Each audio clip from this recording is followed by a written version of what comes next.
আসসালামু আলাইকুম প্রিয় বন্ধুরা, সবাই কেমন আছেন? আশা করছি ভালো আছেন। আপনাদের দোয়া এবং ভালোবাসা, আমিও ভালো আছি। প্রশ্ন হচ্ছে, আজকের ভিডিওটা মাত্র 3 মাসে 90 দিনে কিভাবে 1,50,000 ফলোয়ার হলো সেটা নিয়ে অনেক প্রশ্ন। অলরেডি আমাদের উস্তাদ, প্রাণপ্রিয় উস্তাদ সাইবুল বাসারের ইউটিউব চ্যানেলে একটা ভিডিও আপলোড করা হচ্ছে, আমার সাক্ষাৎকার নিয়েছিল, সেই ভিডিওটা আপলোড করা হচ্ছে। অবশ্যই আমাদের প্রাণপ্রিয় যারা অডিয়েন্স যারা আছেন তারা অবশ্যই দেখছেন।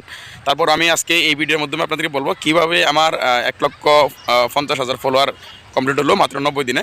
সেজন্য আপনাদের যেটা করতে হবে, ফার্স্ট টাইম হচ্ছে অন্যের ভিডিও দেখতে হবে, আর গঠনমূলক কমেন্টস করতে হবে, তার নিচে 210টা করে কমেন্টের রিপ্লাই দিতে হবে, যেটা আমি সবসময় বলে দেখি আপনাদের উদ্দেশ্যে। তাতে হয় কি, আপনার পেজটা অধিকাংশ লোকের সামনে শু হয়।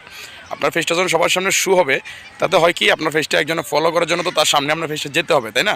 তো আপনার পেজটা যেহেতু যেতে হবে, না যেলে আপনাকে ফলো করবে কীভাবে? সেই জন্যই আমি যেটা বলবো, ফার্স্ট টাইম রিপ্লে কমেন্ট এবং কি অন্যের ভিডিও দেখা, গঠনমূলক কমেন্টস করা। রিপ্লে কমেন্টের মাধ্যমে কিন্তু অসংখ্য ফলোয়ার পাওয়া যায়, এটা হচ্ছে নাম্বার এক নম্বর টেকনিক। সেকেন্ড কথা হচ্ছে, আমরা যারা লাইভ করি বা আপনারা যারা লাইভে যুক্ত হন, লাইভে যতক্ষণ যুক্ত হন, শুধু লাইভে আসেন, আমাদের কথা শুনছেন, বা যার লাইভেই যান তার কথা শুনছেন না। লাইভে যাওয়ার উদ্দেশ্য হচ্ছে, আপনি ফার্স্ট টাইম যেটা করবেন, বেশি বেশি কমেন্ট করবেন, তার নিচে যারা কমেন্ট করছে তাদের কমেন্টে রিপ্লাই দিবেন। রিপ্লাই কমেন্টের এতটা বেনিফিট যেটা মুখের ভাষায় প্রকাশ করা যাবে না। রিপ্লাই কমেন্ট করলে ওইখানে যারা কমেন্ট করে সবার কাছে আপনার একটা নোটিফিকেশন চলে যায় আপনার পেজের। আপনার পেজটা ভাই ফলোয়ার বাড়ানোর জন্য অবশ্যই আপনার সবার সামনে শু করতে হবে। সবার সামনে যদি শু না করান, আপনার ফলোয়ারটা বাড়বে কোথা থেকে?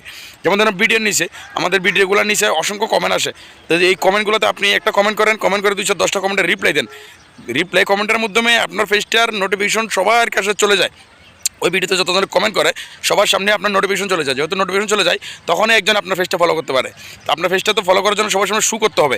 শু করার একমাত্র মাধ্যম হচ্ছে সেটা। দ্বিতীয় কথা হচ্ছে, বেশি বেশি অ্যাক্টিভ থাকবেন, ভালো কন্টেন্ট দিবেন, বেশি বেশি অ্যাক্টিভ থাকবেন। ইনশাল্লাহ ফলো বাড়াতে ভাই বেশি কিছু লাগে না। ভালো কন্টেন্ট দিবেন, ফলোয়ার যখন আপনার ফলোয়ার যাবে, আপনার যখন মিলিয়ন ভিউ আসবে, আপনার যখন ভিডিও ভাইরাল হবে, হলে আপনি অজস্র ফলোয়ার পাওয়া যায়। আর আমি একদিনে 5,000 ফলোয়ারও পাইছি, একদিনে 3,000 ফলোয়ারও পাইছি, এমনও রেকর্ড আছে। তো যাই হোক, এখনও প্রতিনিয়ত 400, 500, 600, 1,000 ফলোয়ার কন্টিনিউ বাড়ছে। আর আপনারা যারা আছেন, 1 মাস, 2 মাস, 3 মাস, 4 মাস হয়ে গেছে পেজের বয়স, আপনাদের 500 ফলোয়ার না, 1,000 ফলোয়ার না, 2,000 ফলোয়ার না, এগুলো কীভাবে সম্ভব আমি বুঝি না ভাই। তো আমি যেটা বলবো, ফলোয়ার বাড়ানোর জন্য 1 নম্বর টেকনিক হচ্ছে, বেশি বেশি কমেন্ট করেন, অন্যের ভিডিওতে বেশি বেশি কমেন্ট করেন, কমেন্টের রিপ্লাই দেন। 2 নম্বর কথা হচ্ছে, ভালো কন্টেন্ট দিতে হবে। অ্যাক্টিভ থাকতে হবে। ফেসবুক যখনই দেখবে আপনি বেশি বেশি অ্যাক্টিভ থাকেন, তখনই আপনার সেই ভালো কন্টেন্টগুলো, ভিডিওগুলো অন্যের সামনে সাজেস্ট করবে। আর যখন অন্যের সামনে আপনার ভিডিওগুলো সাজেস্ট করবে, তখনই আপনার ফলোয়ার আসবে। ভিডিও ভাইরাল হওয়া মানে আপনার ফলোয়ার আসবে, অটোমেটিক আসবে। আপনার পেজটা গ্রো করতে হবে।